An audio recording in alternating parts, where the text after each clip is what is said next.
Hello students, welcome to Commerce Site. Myself Amit sir. So today's topic is product decision area. हमें जैसे कि पता है हमने मार्केटिंग का सेकंड चैप्टर स्टार्ट किया है जो कि है मार्केटिंग डिसीजन। उसमें हम लोग ने पहला टॉपिक किया था फीचर्स ऑफ मार्केटिंग, फिर सेकंड हम लोग ने किया था एलिमेंट्स और कंपोनेंट्स ऑफ मार्केटिंग मिक्स, और आज जो थर्ड टॉपिक है वो है product decision area. So product decision area का मतलब क्या होता है? सबसे पहले प्रोडक्ट का मतलब समझो। प्रोडक्ट मतलब क्या होता है? कोई भी चीज जो हम अपने कस्टमर को ऑफर करते हैं उनके वांट्स को सेटिस्फाई करने के लिए, उसको बोलते हैं प्रोडक्ट। तो हमें जब भी हम प्रोडक्ट कस्टमर को ऑफर करेंगे तो उससे उसको ऑफर करने के पहले हमें क्या करना पड़ता है? प्रोडक्ट के ऐसे बहुत सारे एरियाज है, बहुत सारे पार्ट्स है जहां पर हमें प्रॉपर डिसीजन लेना पड़ता है, क्योंकि अगर प्रोडक्ट प्रॉपर नहीं होगा तो कस्टमर का वांट्स भी सेटिस्फाइड नहीं हो पाएगा। और प्रोडक्ट में दो टाइप के प्रोडक्ट हमें पता है, तो एक है टेंजिबल प्रोडक्ट और एक होता है intangible product. So product decision area में क्या होता है स्टूडेंट, तो ध्यान से सुनो। तो जो प्रोडक्ट मैनेजर है या जो मार्केटिंग मैनेजर है वो दोनों जन को प्रोडक्ट को डिजाइन करते समय या प्रोडक्ट का प्रोडक्शन करते समय उन्हें प्रॉपर डिसीजन लेना है इन दी सेवरल एरियाज। मतलब ऐसे बहुत सारे एरियाज है जहां पर उनको प्रॉपर डिसीजन लेना है। तो सबसे पहला जो डिसीजन है वो है product design. So product design क्या है? आज के डेट में बहुत ही इंपॉर्टेंट रोल प्ले कर रहा है, और कस्टमर वही प्रोडक्ट को एक्सेप्ट करेगा जिसके अंदर उसको पता चलेगा कि इससे ये प्रोडक्ट को यूज करते करते समय मेरे जो भी नीड्स एंड रिक्वायरमेंट्स होगी वो needs and requirement easily achieve हो सकता है। तो आज के डेट में हमें क्या करना पड़ता है? कस्टमर्स को कस्टमाइज प्रोडक्ट देना है। तो कस्टमाइज प्रोडक्ट देते समय हमें दो चीजों पे ज्यादा फोकस करना है। एक है मार्केटिंग रिसर्च और एक है रिसर्च एंड डेवलपमेंट। तो मार्केटिंग रिसर्च मतलब क्या होता है स्टूडेंट? यहाँ पर हम क्या करते हैं? कस्टमर के वांट्स एंड नीड्स, उनके रिक्वायरमेंट्स को आइडेंटिफाई करेंगे, and according to the identification of needs and requirement of the customer हम उसके हिसाब से, मतलब अकॉर्डिंगली हमें क्या करना है? प्रोडक्ट को प्रोड्यूस करना है और वो प्रोडक्ट कस्टमर को ऑफर करना है, सो दैट कस्टमर का जो रिक्वायरमेंट होगा वो सेटिस्फाइड हो जाएगा। सेकेंड पॉइंट बोल रहे हैं रिसर्च एंड डेवलपमेंट। तो हमें अगर हमें मार्केट में नए नए मॉडल्स लॉन्च करने हैं या नया नया प्रोडक्ट इंट्रोड्यूस करना है तो हमें time to time research and development करना पड़ेगा। रिसर्च से हमें पूरा इंफॉर्मेशन मिलता है, कस्टमर का रिक्वायरमेंट, डीलर का फीडबैक, कॉम्पिटिटर से रिलेटेड इंफॉर्मेशन। तो सारे जितना तुम रिसर्च करोगे उतना इंफॉर्मेशन तुम्हारे पास आएगा, एंड अकॉर्डिंग टू इंफॉर्मेशन तुम अपने प्रोडक्ट पे डेवलपमेंट कर सकते हो, मतलब अपने प्रोडक्ट पे इंप्रूवमेंट कर सकते हो। तो यस, अगर इनोवेटिव डिजाइन या मॉडिफिकेशन करना है हमारे एग्जिस्टिंग प्रोडक्ट पे तो हमें time to time research and development करना पड़ेगा। तो सिंपल वे में रिसर्च एंड डेवलपमेंट हमें फीडबैक देता है। With the help of feedback हम क्या करते हैं? अपने प्रोडक्ट पे अकॉर्डिंगली डिसीजन लेते हैं। सेकेंड बोल रहा है प्रोडक्ट मिक्स और प्रोडक्ट लाइन डिसीजन। तो प्रोडक्ट मिक्स मतलब क्या होता है स्टूडेंट, या प्रोडक्ट लाइन डिसीजन, दोनों भी सेम कंसेप्ट है, इसीलिए मैंने वहां पर स्लैश करके डाला है। तो जब भी मार्केटर है, मार्केटर क्या करता है? खुद से डिसीजन ले लेगा। जैसे से फॉर एग्जांपल अगर किसी कंपनी, अगर हम खुद एक मार्केटर है, हमारी खुद की कंपनी है, तो डेफिनेटली प्रोडक्ट को सेल करते समय हमारे मन में दो ख्याल आएगी। सबसे पहले ये आएगा कि मैं एक सिंगल प्रोडक्ट पे फोकस करूं या मैं बहुत सारे प्रोडक्ट को फोकस करूं। तो मोस्ट ऑफ द टाइम क्या होता है, जैसे फॉर एग्जांपल मैंने यहाँ पर लिखा है कि कोई कंपनी है जो फूड प्रोडक्ट ऑफर करेगी, कोई टॉयलेटरी प्रोडक्ट्स ऑफर करेंगे, कोई डिटर्जेंट ऑफर कर रहा है, तो एंड सो ऑन। तो ऐसे बहुत सारे ऑर्गेनाइजेशन है जो अलग अलग प्रोडक्ट ऑफर करती है। सो प्रोडक्ट लाइन का मतलब क्या होता है student? Product line is a group of related product. For example अगर एक रेस्टोरेंट है, अब वो रेस्टोरेंट में क्या होगा? साउथ इंडियन फूड्स भी मिलेगा, पंजाबी फूड्स भी मिलेंगे, नॉर्थ इंडियन फूड्स भी मिलेगा, यस। देन तो ऐसे वेरियस चाइनीज भी मिलेगा वहां पर। तो वहां पर क्या होता है कि वो रेस्टोरेंट है, तो वो रेस्टोरेंट में क्या कर रहे हैं उन लोग?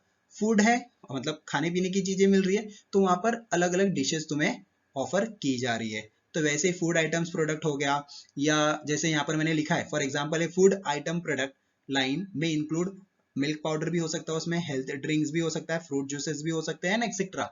तो अगर कंपनी एक ही प्रोडक्ट के ऊपर फोकस कर रही है, मतलब एक ही टाइप के प्रोडक्ट पे फोकस कर रही है, तो क्या करेगा?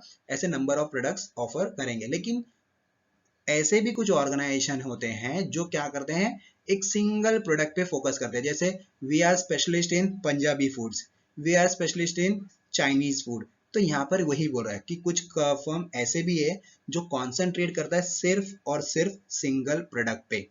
क्यों? क्वेश्चन तो यही है कि क्यों भाई एक ही प्रोडक्ट पे वो ऑफर कर रहा है? तो हो सकता है कि वो अदर प्रोडक्ट में उतना एक्सपर्ट नहीं है, ऐसे भी हो सकता है कि भाई उसके पास उतना ज्यादा रिसोर्सेज नहीं है, तो वहां पर बहुत सारे ऐसे प्रॉब्लम्स हो सकते हैं या ऐसे बहुत सारे सिचुएशंस हो सकते हैं जिसकी वजह से जो फर्म है वो कॉन्सेंट्रेट कर रहा है सिंगल प्रोडक्ट पे। कुछ फर्म ऐसे भी है जो वेरियस प्रोडक्ट्स पे उन लोग फोकस करते हैं। तो मोस्टली जो FMCG गुड्स होते हैं, जो फास्ट मूविंग कंज्यूमर गुड्स, जो हम अपने डे टू डे लाइफ में यूज करते हैं, वो कंपनीज मोस्टली क्या करती है, प्रोडक्ट मिक्स ऑफर करती है, बिकॉज उनको ऐसा लगता है कि हमारे पास जो भी रिसोर्सेज है वो रिसोर्सेज को हमें अच्छी तरीके से उसका यूज करना है और हमें maximum to maximum returns earn करना है। तो सपोज अगर आप मार्केटर हो, आपकी खुद की कंपनी है, तो वो डिसीजन आपका है कि आप सिंगल प्रोडक्ट पे फोकस कर रहे हो या ग्रुप ऑफ प्रोडक्ट पे फोकस कर रहे हो। लेकिन ये दोनों चीज करते समय तुम्हें ये ध्यान देना है कि हमारे पास उतना रिसोर्सेज है या नहीं।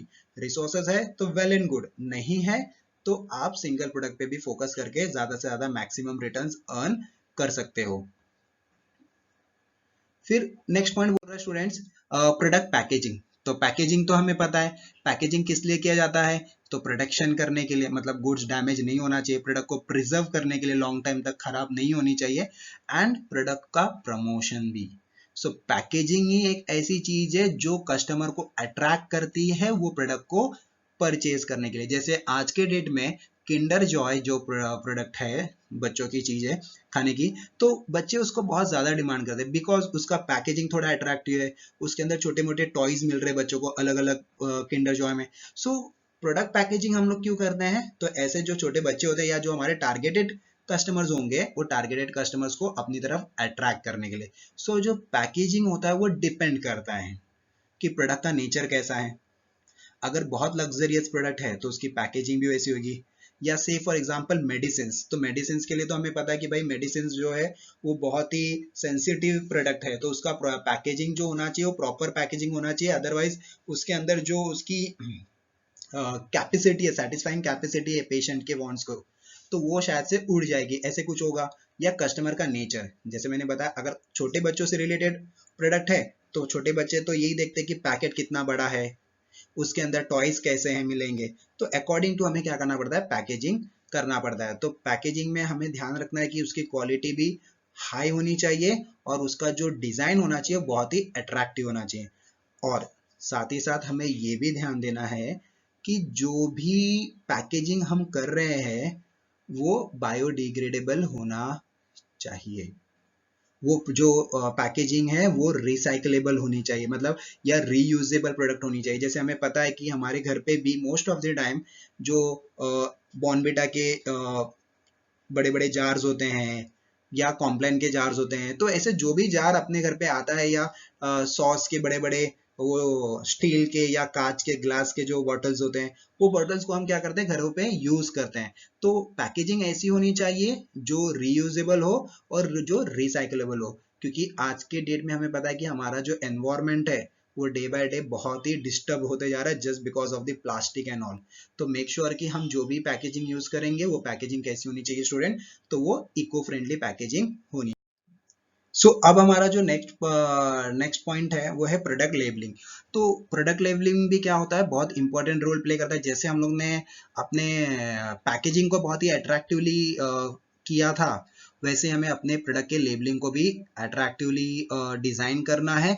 क्योंकि लेबल क्या करता है स्टूडेंट, तो वो लोगों को हेल्प करता है ऑल अबाउट द गाइडेंस बोलो या इंस्ट्रक्शन बोलो रिलेटेड टू द प्रोडक्ट, तो उसके थ्रू हमें, मतलब लेबल के थ्रू हमें इजिली पता चल जाता है कि भाई ये प्रोडक्ट का एडवांटेज डिसएडवांटेज, इसकी एक्सपायरी डेट, उसका manufacturing date, yes how to use, when to use, उसके advantage disadvantage, each and everything हमें उसके ऊपर से मिल जाएगा। अच्छा, मोस्टली हमें ये भी ध्यान देना है कि जो लेबलिंग का जो भी लैंग्वेजेस हम लोग यूज करने वाले हैं वो लैंग्वेजेस भी रीजनल लैंग्वेज होनी चाहिए।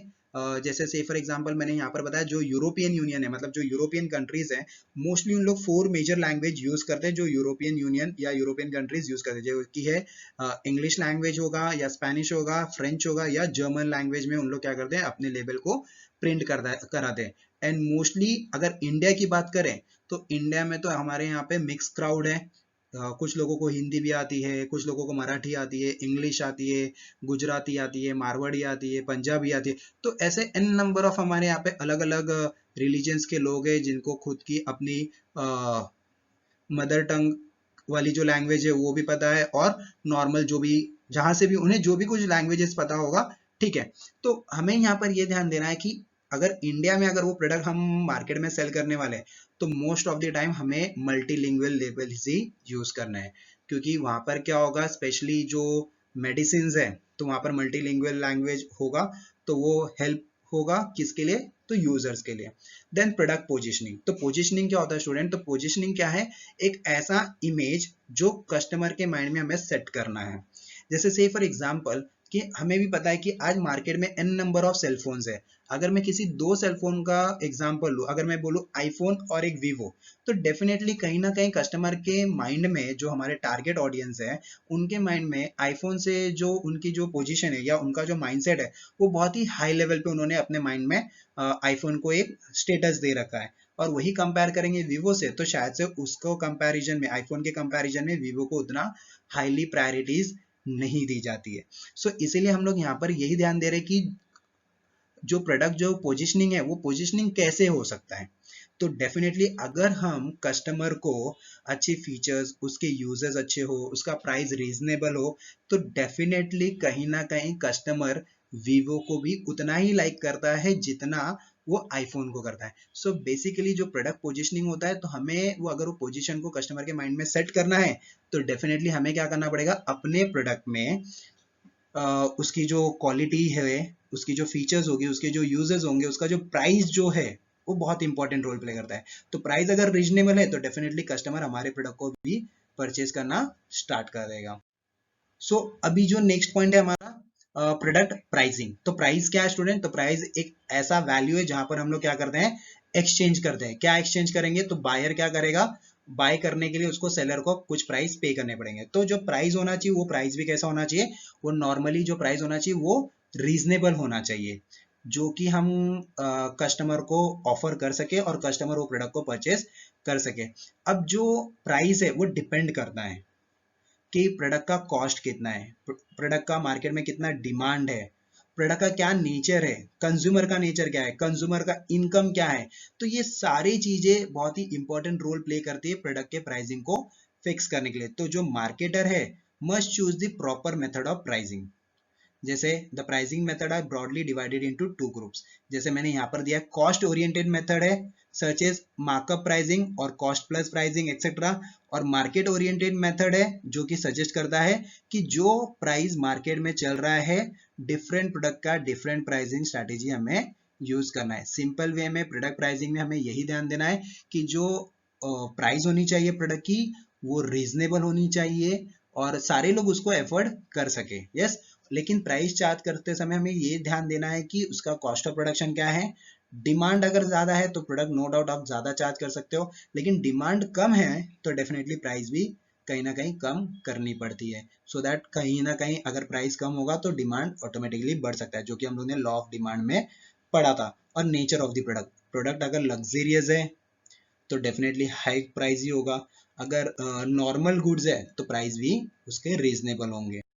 देन बोल रहा है प्रोडक्ट प्रमोशन। यस, ये सब समझ में आ रहा है ना हम क्या कर रहे हैं स्टूडेंट। तो हम ये जो हमारा टॉपिक है वो है प्रोडक्ट डिसीजन एरिया, कि हमें प्रोडक्ट के ऊपर कैसे डिसीजन लेना है। जैसे हम लोग ने प्रोडक्ट डिजाइन पे लिया, देन प्रोडक्ट मिक्स के ऊपर डिसीजन लिया, प्रोडक्ट का पैकेजिंग कैसे होनी चाहिए, लेबलिंग कैसे होनी चाहिए, और रिसेंटली हम लोग ने किया कि प्रोडक्ट का पोजिशनिंग किया। यस, तो अभी देखो प्रोडक्ट का प्रमोशन, तो टाइम टू टाइम हमें अपने प्रोडक्ट के प्रमोशन भी करने हैं, क्योंकि अगर प्रमोशन नहीं होगा तो कस्टमर धीरे धीरे हमारे प्रोडक्ट को भूल जाएगा। टाइम टू टाइम जितना तुम प्रमोशन करोगे उतना ही तुम्हारा प्रोडक्ट का मार्केट में डिमांड होगा। और प्रमोशन करते समय हमें प्रमोशन मिक्स के ऊपर भी प्रॉपर फोकस करना है। प्रमोशन मिक्स में क्या होता है, एडवर्टीजमेंट भी होता है एंड पब्लिसिटी भी होता है। एडवर्टीजमेंट में क्या होता है स्टूडेंट, तो advertisement is the paid form, simple, और पब्लिसिटी जो है वो है नॉन पेड फॉर्म, मतलब उसको पब्लिसिटी के लिए हमें कोई पेमेंट करने की जरूरत नहीं है। सेल्स प्रमोशन, तो सेल्स प्रमोशन मतलब क्या होता है, जैसे by one get one free, 50% discount, 60% discount, exchange offer, तो ये सारे सेल्स प्रमोशन में आ जाते हैं। देन उसके बाद है स्पॉन्सरशिप। स्पॉन्सरशिप में क्या होता है कि कोई भी इवेंट को हम स्पॉन्सर कर देते हैं। जैसे से फॉर एग्जांपल आज के डेट में वीवो क्या कर रहा है, आईपीएल को स्पॉन्सर कर रहा है, क्योंकि वीवो को पता है भाई अगर हम स्पॉन्सर करेंगे तो डेफिनेटली सारे कस्टमर के माइंड में हमारा भी एक नाम जाएगा, हमारी भी कंपनी का गुडविल बढ़ेगा। यस, और कंपनी के जो प्रोडक्ट्स होंगे वो भी लोग क्या करेंगे, ज्यादा से ज्यादा परचेज करेंगे। सॉरी। सो नेक्स्ट जो पॉइंट है वो है प्रोडक्ट वारंटी। अब पहले ऐसा होता था कि वारंटी और गारंटी चलता था।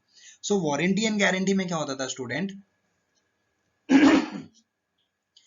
वारंटी में क्या होता था कि प्रोडक्ट का हम क्या करते थे, रिपेयरिंग वगैरह करते हैं। और गारंटी में क्या होता है कि प्रोडक्ट को अगर प्रोडक्ट डैमेज हो गया या कोई भी उसके अंदर कुछ भी खराबी हो गई तो उसका क्या होगा, सीधा डायरेक्टली उसका रिप्लेसमेंट हो जाता है। तो टाइम टू टाइम हमें अपने प्रोडक्ट के ऊपर वारंटी या गारंटी व्हाटएवर तुमको अपने हिसाब से अपने प्रोडक्ट के ऊपर ये सर्विस ऑफर करनी चाहिए। जैसे से फॉर एग्जांपल जो इलेक्ट्रॉनिक गुड्स होते हैं, तो इलेक्ट्रॉनिक गुड्स के मोस्टली जैसे लैपटॉप हो गया, टेलीविजन हो गया, yes, fridge, washing machine, oven, तो ये सब क्या है, इलेक्ट्रॉनिक प्रोडक्ट्स है। और हमें भी पता है जब भी हम ये प्रोडक्ट परचेज करते हैं तो जो सेल्समैन होगा या हम लोग ने अगर सपोज मैन्युफैक्चरर से लिया, कहीं से भी लिया, तो उन लोग क्या बोलते हैं, इसके ऊपर 1 साल की वारंटी है, मतलब 1 ईयर का वारंटी ये कवर्ड है। अगर 1 ईयर के अंडर में कुछ भी इसके ऊपर कुछ भी खराब होता है तो आप बिंदास आके हमसे ये प्रोडक्ट को रिपेयरिंग करवा सकते हो। लेकिन ये जो डिपेंड करता है ये मैन्युफैक्चरर के ऊपर, वो कौन से टाइप की वारंटी अपने कस्टमर को ऑफर करती है। जैसे से फॉर एग्जांपल एसी में हमें पता है, एयर कंडीशनर में, कि कुछ कंपनीज ऐसी है जो 3 सर्विसेज फ्री देती है। कुछ ऐसे भी कंपनीज है जो अपने एसी के प्रोडक्ट का डिमांड बढ़ाने के लिए वो 4-5 सर्विसेज फ्री में भी देगी। तो this is what comes under the warranty बोलो या आफ्टर सेल सर्विस बोलो। फिर बोल रहा है ब्रांडिंग डिसीजन। ब्रांडिंग, ब्रांड और ब्रांडिंग में डिफरेंस क्या स्टूडेंट, तो ब्रांड इज व्हाट, प्रोडक्ट। और ब्रांडिंग क्या है, जब भी हम प्रोडक्ट की प्लानिंग करेंगे या प्रोडक्ट का उसका नाम क्या रखना है तो वो प्रोसेस को हम लोग बोलते हैं ब्रांडिंग। तो branding plays a very important role. जब भी हम किसी प्रोडक्ट का नाम रखेंगे या उसका ब्रांडिंग करेंगे, मेक श्योर वो प्रोडक्ट जो होना चाहिए वो जो ब्रांडिंग होनी चाहिए वो सिंपल होना चाहिए, इजी टू प्रोनाउंस होना चाहिए, सो दैट कस्टमर इजीली उसको प्रोडक्ट को परचेज कर सकता है। In India some of the marketer makes a mistake of giving English name. हमें जैसे पता है कि इंडिया में middle class and lower class जो सोसाइटी है इंडिया की, वो बहुत ज्यादा पॉपुलेशन है। मतलब आउट ऑफ 100 पॉपुलेशन में से 5% पॉपुलेशन ऐसी है जिसको इंग्लिश पता है, बाकी 95% को उनके उनके मदर लैंग्वेज ही पता है। तो हमें ये ध्यान देना है जब भी हम अपने प्रोडक्ट का कोई नाम रखेंगे या उसकी ब्रांडिंग करेंगे, मेक श्योर हम हमारी जो रीजनल लैंग्वेज होगी वो रीजनल लैंग्वेज में ही हम वो प्रोडक्ट का नाम रखेंगे, सो दैट वो प्रोडक्ट इजीली कस्टमर प्रोनाउंस करके दुकानदार से वो प्रोडक्ट को परचेस कर सकता है। आफ्टर सेल सर्विस, तो हमें ध्यान देना है, हमें अपने प्रोडक्ट के ऊपर आफ्टर सेल सर्विस देनी है। आफ्टर सेल सर्विस में हम लोग ने रिसेंटली डिस्कस किया था, वारंटी गारंटी हो सकता है, फ्री होम डिलीवरी हो सकता है, मोस्टली जो कंज्यूमर ड्यूरेबल्स हो या इंडस्ट्रियल आइटम्स हो, मशीनरी, तो इसके ऊपर हमें आफ्टर सेल सर्विस देनी है।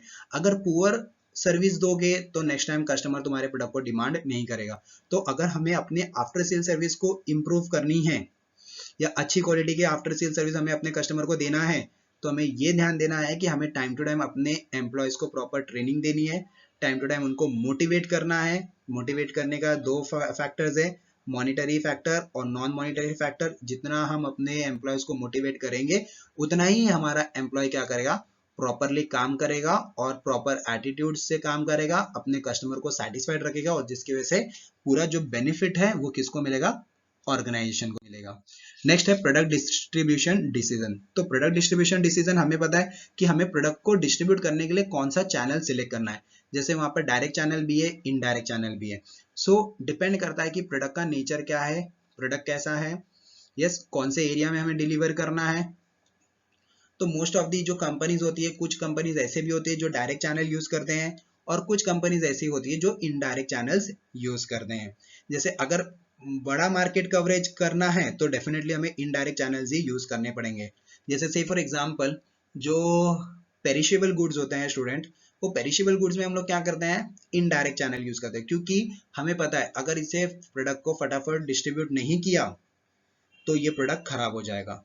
तो वो प्रोडक्ट को फटाफट डिलीवरी करने के लिए या डिस्ट्रीब्यूट करने के लिए हमें इनडायरेक्ट चैनल यूज करने पड़ते हैं। लेकिन जो कंज्यूमर ड्यूरेबल गुड्स है, मतलब जो इलेक्ट्रॉनिक गुड्स है, तो उसके लिए अगर हम लोग डायरेक्ट चैनल भी यूज करेंगे फिर भी कोई प्रॉब्लम नहीं है, क्योंकि वो सारे ऐसे प्रोडक्ट्स है जो जल्दी खराब नहीं होता है। यस, तो हमें प्रॉपर प्रोडक्ट डिस्ट्रीब्यूशन डिसीजन भी हमें टाइम टू टाइम प्रॉपरली लेना है। एंड आई होप कि आपको सारे पॉइंट्स क्लियर है। अगर आपको फिर भी डाउट है तो आप मुझे इस ईमेल आईडी पे लिख सकते हो, I am Amit your success partner @gmail.com, और मैं ट्राई करूंगा आपको सिंपल से सिंपल नोट में आपको इसके नोट्स ईमेल कर सकूं। So thank you. So will meet in the next lecture with the new topic.